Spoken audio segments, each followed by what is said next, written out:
আসসালামু আলাইকুম। সংবাদে আপনাদের সবাইকে স্বাগত জানাচ্ছি। আমি ফিরোজ তোহা। শুরুতেই আরবে কেবলস সংবাদ শিরোনাম।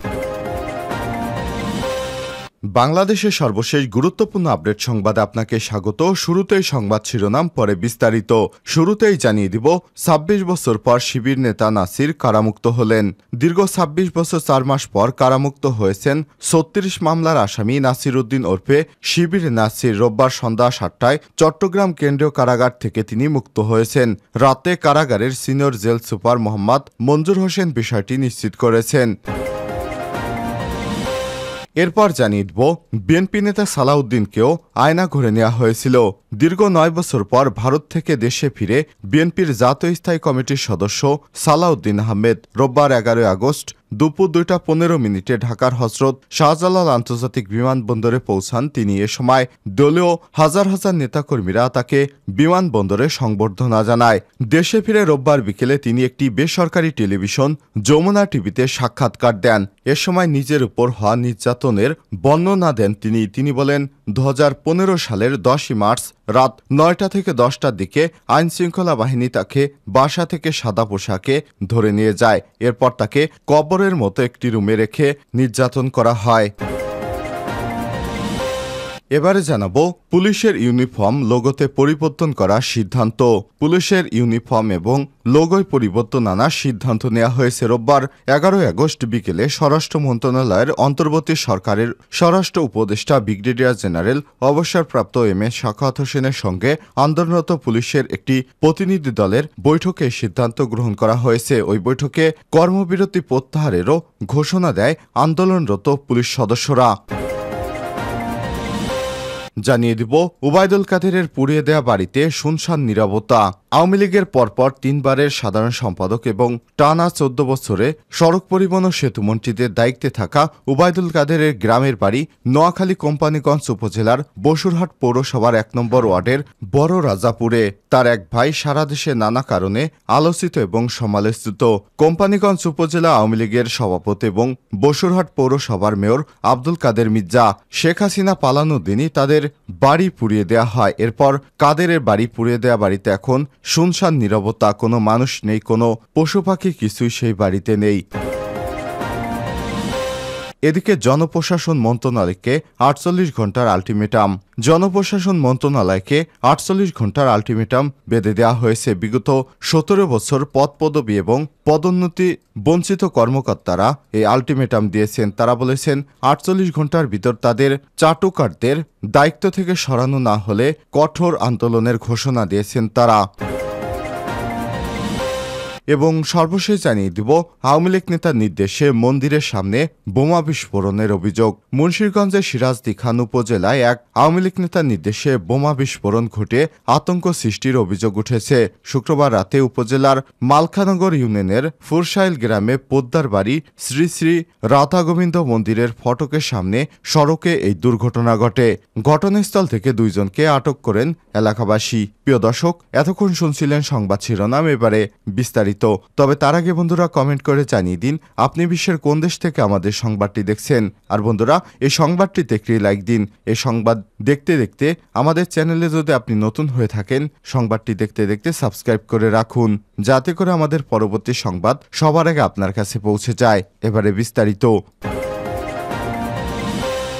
২৬ বছর পর শিবির নেতা নাসির কারামুক্ত। দীর্ঘ ২৬ বছর ৪ মাস পর কারামুক্ত হয়েছেন ৩৬ মামলার আসামি নাসির উদ্দিন ওরফে শিবির নাসির। রোববার সন্ধ্যা ৭টায় চট্টগ্রাম কেন্দ্রীয় কারাগার থেকে তিনি মুক্ত হন। রাতে কারাগারের সিনিয়র জেল সুপার মোহাম্মদ মঞ্জুর হোসেন বিষয়টি নিশ্চিত করেছেন। জানা গেছে, ১৯৯৭ সালে চট্টগ্রাম কলেজ সংলগ্ন এলাকায় নাসিরকে ধরতে একবার বড় অভিযান চালানো হয়। ওই সময় নাসিরের লোকজন ভারী অস্ত্র দিয়ে কাউন্টার অ্যাটাক করেছিল। সন্ত্রাসীদের পক্ষ থেকে তখন প্রায় ১৫০০ গুলি ছোড়া হয়। পুলিশের ২টি গাড়ি পুড়িয়ে দেওয়া হয়। এরপরও তাকে গ্রেপ্তার করা যায়নি। একই বছরের শেষের দিকে আবারও সেখানে অভিযান চলে। এই অভিযানে ৭ থেকে ৮টি অত্যাধুনিক আগ্নেয়াস্ত্র উদ্ধার করে পুলিশ। সেই সময় বিডিআর সেলিম সহ কয়েকজনকে গ্রেপ্তার করা হলেও আবারও ফসকে যান নাসির। নাসিরের বিরুদ্ধে ডাবল ট্রিপল মার্ডার সহ ৩৬টি মামলা ছিল। এর মধ্যে 31টি মামলায় খালাস পেয়েছেন তিনি, 2টির মামলা সাজার মেয়াদ ভোগ করে ফেলেছেন, বাকি 3 মামলায় জামিন পেয়ে মুক্তি হন। এর মধ্যে সবশেষ 8ই আগস্ট একটি মামলায় জামিন হয়। এরই আগে 2টি মামলায় জামিন হয়েছিল।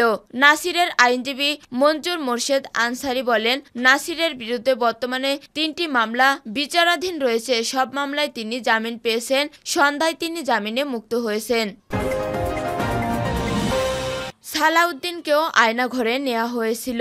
দীর্ঘ 9 বছর পর ভারত থেকে দেশে ফিরলেন বিএনপির স্থায়ী কমিটির সদস্য সালাউদ্দিন আহমেদ। রোববার 11ই আগস্ট দুপুর 2টা 15 মিনিটে ঢাকার হযরত শাহজালাল আন্তর্জাতিক বিমানবন্দরে পৌঁছান তিনি। এ সময় দলীয় নেতাকর্মীরা তাকে বিমানবন্দরে সংবর্ধনা দেন। দেশে ফিরে রোববার বিকেলে তিনি একটি বেসরকারি টেলিভিশনকে সাক্ষাৎকার দেন। এ সময় নিজের উপর নির্যাতনের বর্ণনা দেন তিনি। সালাউদ্দিন আহমেদ বলেন, 2015 সালের 10ই মার্চ রাত 9:30টার দিকে আইন শৃঙ্খলা বাহিনীর পরিচয়ে সাদা পোশাকে এবং অস্ত্রধারীরা মিলে উত্তরার একটি বাসা থেকে হ্যান্ডকাম পরিয়ে নিয়ে যাওয়া হয়। এরপর আমাকে একটি গোপন জায়গা নিয়ে যাওয়া হয়। জায়গাটি ছিল কবরের মতো একটি কামরার মতো। আমার মনে হয়েছিল এটি কোনো বাড়ির নিচতলা হবে। কামরাটির আয়তন হবে 5 ফিট বাই 10 ফিট। টয়লেটের জন্য জায়গাতে কোনো রকম একটা ব্যবস্থা ছিল। আমাকে লোহার দরজার নিচ দিয়ে খাবার দেয়া হতো। তিনি বলেন, কামরাটির বাইরে একটি স্ট্যান্ড ফ্যান চালু থাকতো এবং ছাদের সঙ্গে হাই পাওয়ার লাইট ছিল। এ ঘরটিতে আমাকে প্রায় 61টি দিন রাখা হয়। এ সময় একদিনের জন্য বের করা হয়নি। সেখানকার অন্যান্য বিষয় আমি বলতে চাই না, কারণ যারা এসব করেছে তারা তৎকালীন সরকারের সর্বোচ্চ কর্তৃপক্ষের ইশারায় করেছে। আমি মনে করি এসব কাজের জন্য জাতীয় এবং আন্তর্জাতিক ফোরামে কোথাও না কোথাও তাদের একদিন জবাবদিহি করতে হবে। বিএনপির নেতা বলেন, যেদিন আমাকে নিয়ে আসে সেদিন দুপুরে একইভাবে চোখে কালো কাপড় পরিয়ে আনুমানিক 7 থেকে 8 ঘন্টা ঘোরানো হয়। থামার পর আমার মনে হলো যে সন্ধ্যা হয়ে গেছে। চোখে দেখতে না পাওয়ায় ঠিক বুঝতে পারিনি। সেখানে প্রায় বেশ কয়েক ঘন্টা অপেক্ষা করলো তারা। হয়তো তারা রাতের অন্ধকারের জন্য অপেক্ষা করেছিল। এরপর কিছু দূর হাঁটিয়ে আবার কিছু দূর গাড়িতে করে একটা জায়গায় আমাকে তোলা হয়। আমার কাছে এখন মনে হচ্ছে সেটা সীমান্তের কাছাকাছি কোনো জায়গা হবে। সেখানেও কিছু সময় অপেক্ষা করা হয়। তিনি বলেন, এত সবের পর সেখান থেকে একটি গাড়িতে করে আমাকে শিলংয়ে একটি মাটির ঘরে ফেলা হয়। পরে জানতে পারি জায়গাটির নাম গলফ লিংক। তখনও সূর্য ওঠেনি, অর্থাৎ তখনও সকাল হওয়ার বাকি আছে। সালাউদ্দিন বলেন, এরপর আমি পরিচয় দিয়ে সকলে ভ্রমণকারীদের কাছে পুলিশের খবর দেওয়ার অনুরোধ জানাই। এরপর পুলিশ এসে আমাকে হেফাজতে নেয়। তিনি জানান, এ সময় আমাকে ঠিকঠাক মেডিসিন সাপ্লাই দেওয়া হয়েছিল, ভালো পানি ও 3 বেলা খাবার দিয়েছে। এর বেশি তাদের বিষয়ে কিছু বলতে চাই না। পুলিশের ইউনিফর্ম লোগো পরিবর্তন করার সিদ্ধান্ত। পুলিশের ইউনিফর্ম ও লোগোয় ব্যবহৃত আনার সিদ্ধান্ত হয়েছে। রোববার 11ই আগস্ট বিকেলে স্বরাষ্ট্র মন্ত্রণালয়ের অন্তর্বর্তী সরকারের স্বরাষ্ট্র উপদেষ্টা ব্রিগেডিয়ার জেনারেল অবসরপ্রাপ্ত এম সাখাওয়াত হোসেনের সঙ্গে আন্দোলনরত পুলিশ সদস্যদের একটি প্রতিনিধি দলের বৈঠকে এই সিদ্ধান্ত হয়। ওই বৈঠকের পর কর্মবিরতি প্রত্যাহারেরও ঘোষণা দেন আন্দোলনরত পুলিশ সদস্যরা। বৈঠক শেষে ব্রিগেডিয়ার জেনারেল অবসরপ্রাপ্ত এম সাখাওয়াত হোসেন বলেন, পুলিশের ইউনিফর্ম লোগো সব পরিবর্তন করা হবে। পুলিশের অনেকের মন ভেঙে গেছে। এই ইউনিফর্ম পরে পুলিশ আর কাজ করতে চাইছে না। তিনি আরো বলেন, খুব দ্রুতই তা পরিবর্তন করা হবে। এসব বিষয়ে মন্ত্রিসভার বৈঠকে আলোচনা হবে, তারপর নেওয়া হবে। এদিকে আন্দোলনকারী পুলিশ সদস্যদের সমন্বয়ক পরিদর্শক জাহিদুল ইসলাম ও কনস্টেবল সোহাইব হাসান কর্মবিরতি প্রত্যাহারের ঘোষণা দিয়েছেন। তারা গণমাধ্যমে জানিয়েছে, আমরা সরকারের কাছে যেসব দাবি জানিয়েছিলাম তার বেশিরভাগই মেনে নেওয়ার আশ্বাস দেওয়া হয়েছে। তাই আমরা কর্মবিরতি প্রত্যাহারের ঘোষণা দিচ্ছি। আশা করি সবাই সুন্দরভাবে নিজ নিজ দায়িত্বে ফিরবে। উবাইদুল কাদেরের পুড়িয়ে দেয়া বাড়িতে শুনশান নীরবতা। আওয়ামী লীগের পরপর 3 বারের সাধারণ সম্পাদক এবং একটানা 14 বছর সড়ক পরিবহন ও সেতুমন্ত্রীর দায়িত্বে থাকা উবাইদুল কাদেরের গ্রামের বাড়ি নোয়াখালীর কোম্পানীগঞ্জ উপজেলার বসুরহাট পৌরসভার 1 নম্বর ওয়ার্ডের বড় রাজাপুরে। তার এক ভাই সারা দেশের নানা কারণে আলোচিত সমালোচিত কোম্পানীগঞ্জ উপজেলা আওয়ামী লীগ সভাপতি ও বসুরহাট পৌরসভার মেয়র আব্দুল কাদের মির্জা।